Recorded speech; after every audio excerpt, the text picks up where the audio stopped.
إن الحمد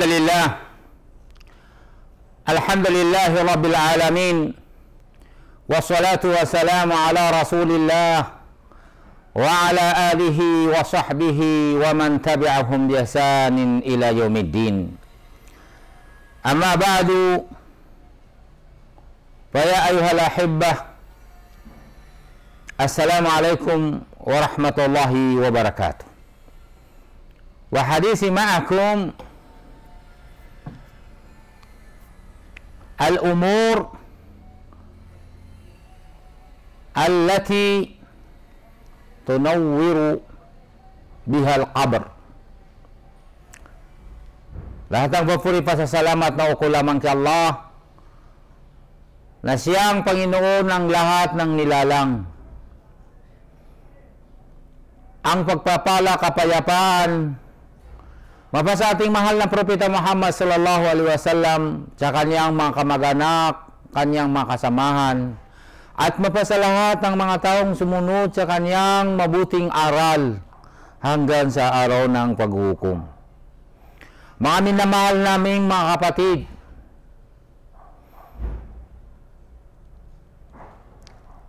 naway ang kapayapaan ay mapasa inyo, ang habag ni Allah ang kanyang pagpapala.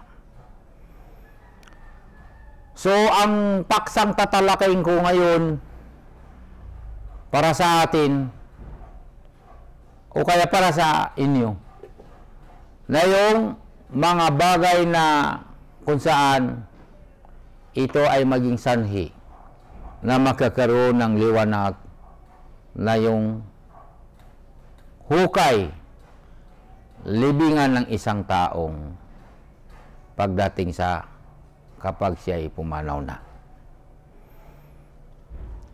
Tinatalakay natin itong paksa dahil noong pumanaw na yung ating kapatid, si Brother Abdulaziz Wisu, noong hinatid namin siya sa libingan, nakita namin na ilan sa mga libingan doon na may mga nilagyan ng ilaw.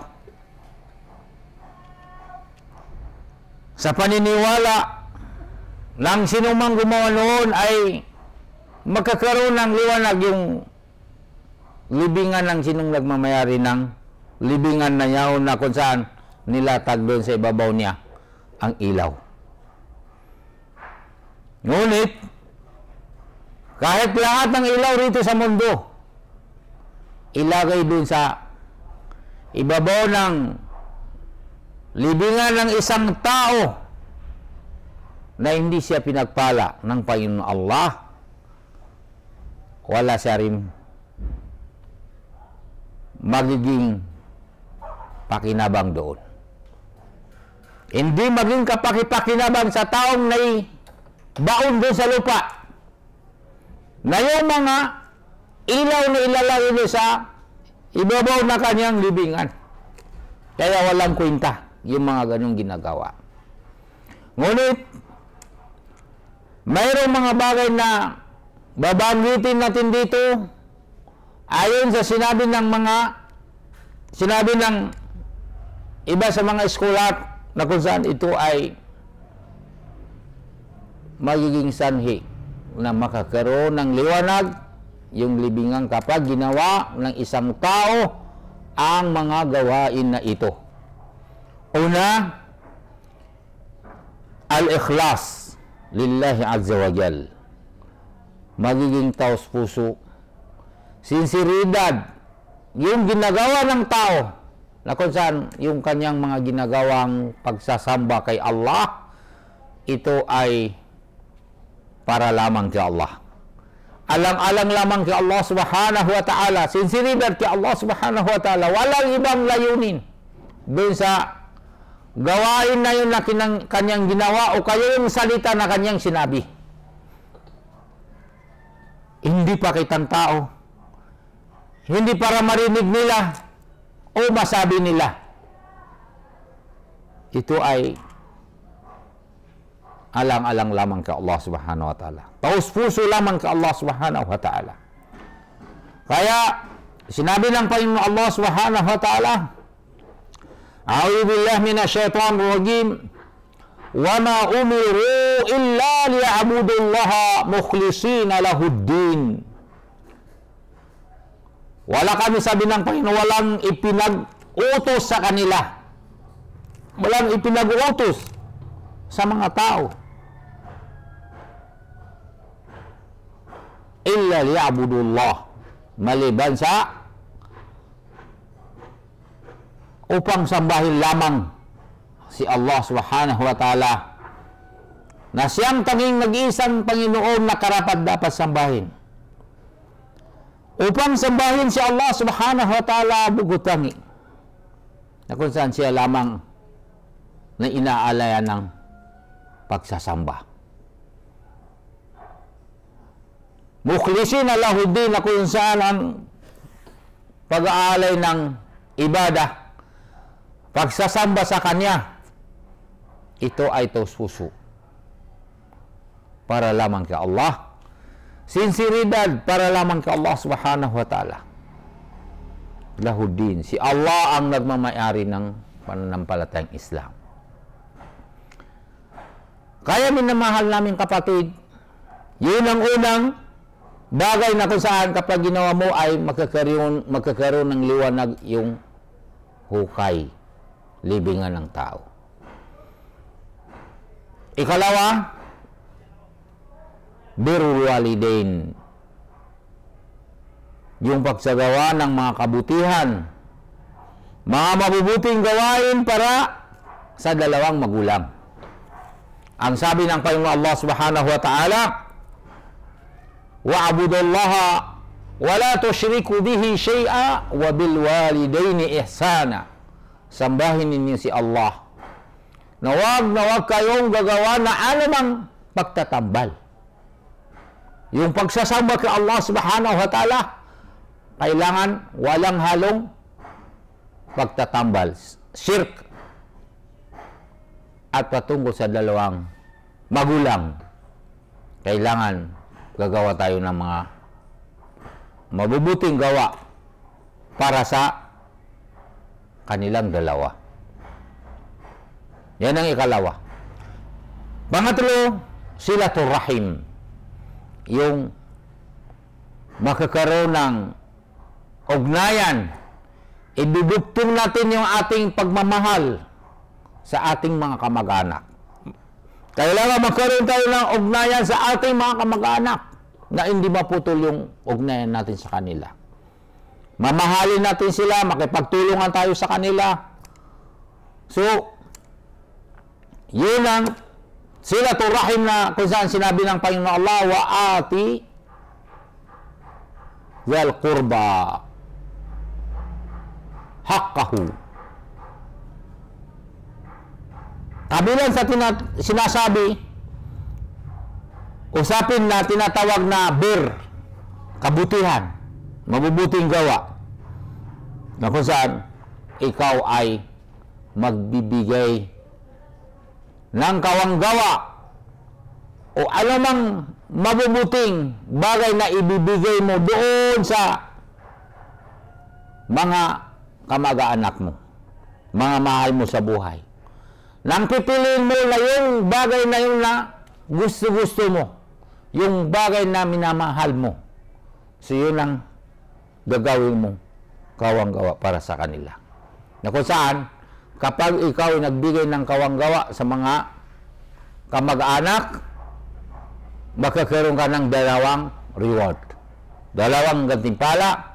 Gagantimpala ka ni Allah subhanahu wa ta'ala doon sa pagbigay mo ng kawanggawa. Pangalawa yung silatul rahim. Nagkaroon ng ugnayan yung pagitan mo at yung pagitan ng inyong mahal sa buhay, kamag-anak.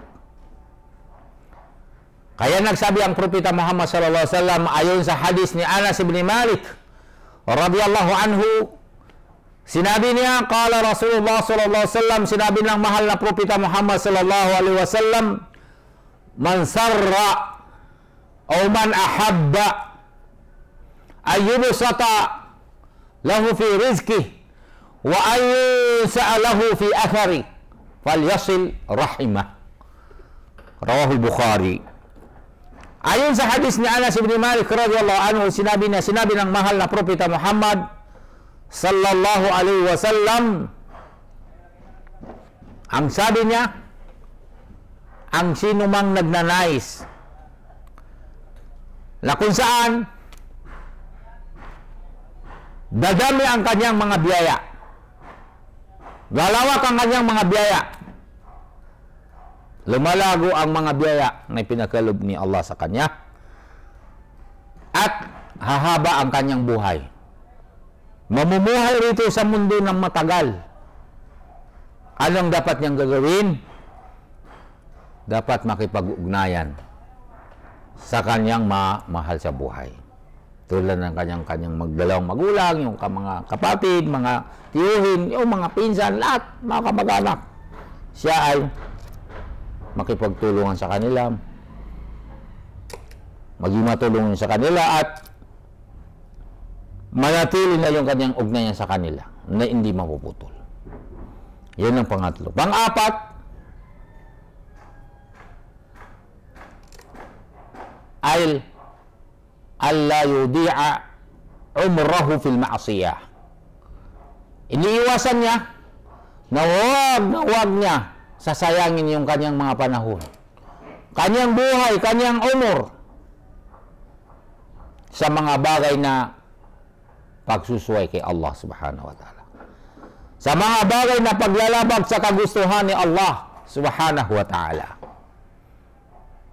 Kaya nagsabi ang Panginoon Allah subhanahu wa ta'ala sa Quran, wattaqu yawman turja'una fihi ila Allah. Katakutan ninyo ang araw na darating sa inyo na kung saan kayo ay babalik sa inyong Panginoon Allah. Ibig sabihin, yung panahon na darating sa atin na yung kamatayan. Qul innal mauta allazi tafirruna min wa innahu mulaqikum. Sabihin mo, O Muhammad, ang kamatayan na iniiwasan ng mga tao, nilalayasan nila, ito ay biglahan na darating sa kanila. Masasalubong nila ang kamatayan. Kaya wag nating sayangin yung mga panahon natin sa mga bagay na hindi kaaya-aya. Wala tayong napapala sa bagay na yaon. Hindi magiging kapaki-pakinabang sa atin. Nasasayang lang yung panahon natin. Kaya may hadis si Propeta Muhammad sallallahu alaihi wasallam, sabi niya, min husni islamil mar'i tarku ma la ya'ni. Kabilang sa pagiging mabuti ang paghawak,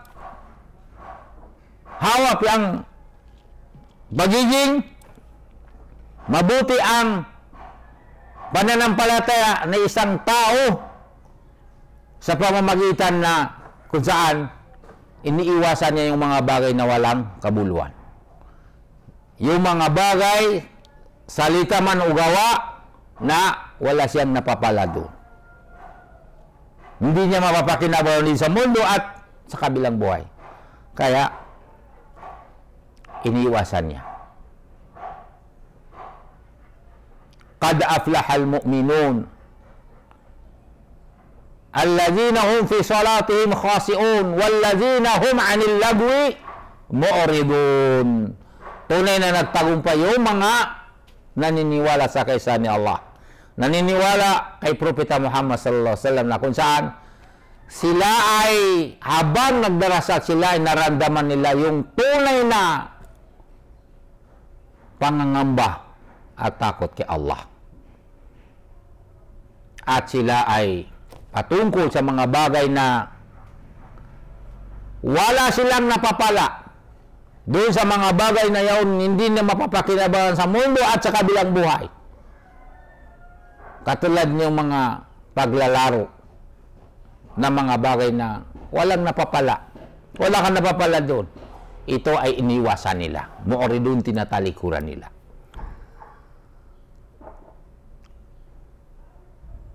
Pang-5 ay yagtahida alla yatbahawa. Hindi niya sinusunod. Iniiwasan niya ang pagsunod sa kanyang mga pagnanasa. Yan ang pang-5. Iniiwasan ng isang tao na yung mga bagay na pagnanasa. So, iniwasan niya yung mga ganong bagay. Kaya, maging sanihin na kung saan magkaroon ng liwanag yung kanyang libingan sa mga ganong kanyang ginawa. Iniwasan niya yung pagsunod sa kanyang pagnanasa. Kaya ang sabi ng Panginoon Allah sa Quran, wa amma man khafa maqama rabbih wa nahan nafsa 'anil hawa fa innal jannata hiyal ma'wa. Ang sinuman nangangamba kay Allah Subhanahu wa Ta'ala, ang patungkol sa isang taong nangangamba sa kanyang Panginoon Allah, na kung saan napigilan niyang kanyang sarili. Napigilan niya yung pagnanasa na kanyang sarili. Tunay na ang paraisong Jannatul Ma'wa. So, yun ang kanyang matutuluyan pagdating sa araw ng paghuhukom. Pang-6 ay yagtahida fi ta'ah. Maging masipag siya sa kanyang pagsagawa sa mga bagay na ipinag-utos. Kanyang pagsunod sa mga kautusan ni Allah Subhanahu wa Ta'ala. Naging maasigasig siya doon sa pagsusunod sa mga kautusan ni Allah. Kaya, nagsabi ang Panginoon Allah, wasari'u ila magfiratin min rabbikum wa jannatin arduha samawati wal ard uiddat lil muttaqin. Magsihunahan kayo, sabi ng Panginoon Allah. Magpaliksahan kayo kung sino man sa inyong mauuna doon sa kapatawaran na mula sa inyong Panginoon Allah. At sino sa inyong mauuna doon sa paraiso. Ang paraiso na ito, ang lawak niya ay kasintulan ng lawak ng kalangitan at kalupaan. Ngunit ang haba nito ay walang nakakaalam kundi si Allah Subhanahu wa Ta'ala lamang. Na kung saan ito ay pinaghanda ng Panginoon Allah sa kanyang mga alipin na mutakun, may takot sa kanya. O kaya yung mga alipin ni Allah na nanatili ang kanilang pagsagawa ng mga kautusan at pag-iwas sa anumang ipinagbabawal ng Panginoon Allah. Yun ang pang-6. Pang-7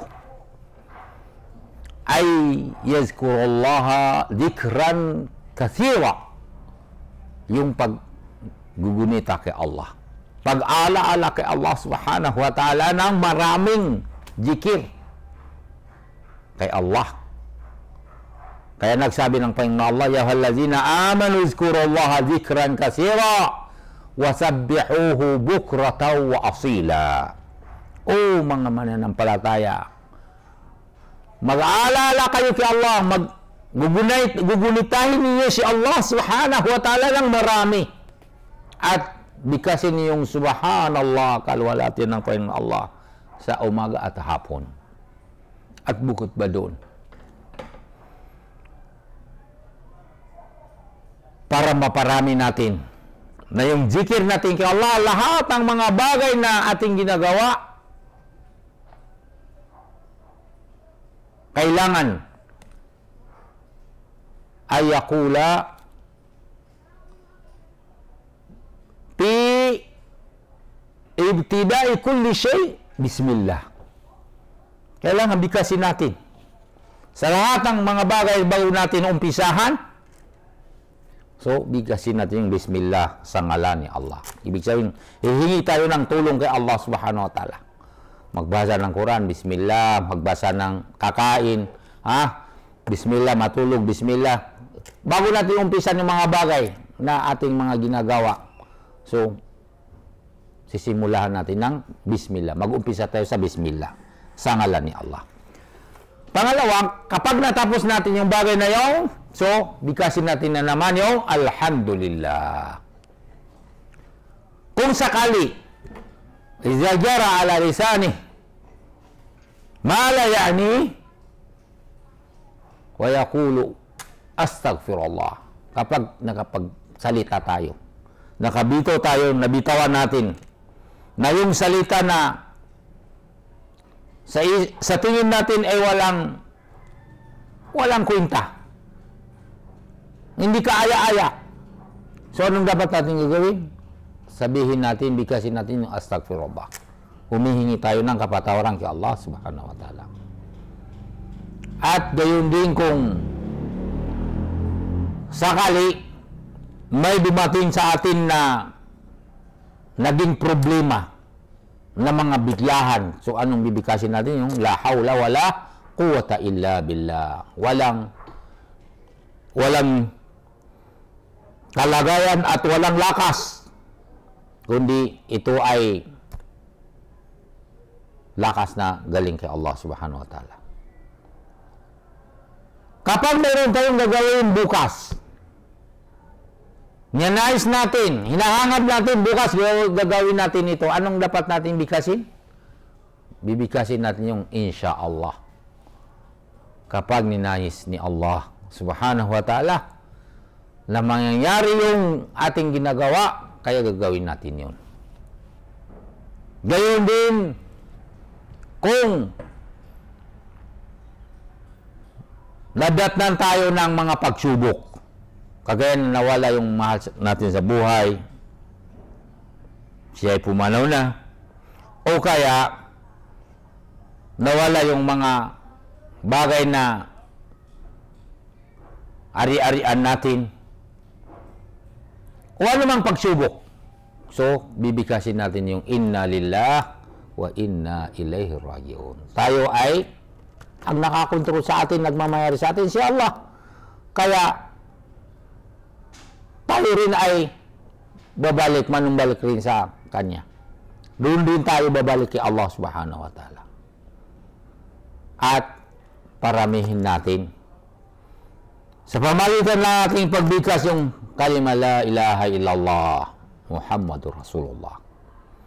Lagi natin yan binibigkas yung la ilaha illallah Muhammadur Rasulullah, dahil ang kalima na yaon, ang sabi ng mahal na propeta Muhammad sallallahu alaihi wasallam, man kana akhira kalamihi la ilaha illallah dakhala jannah.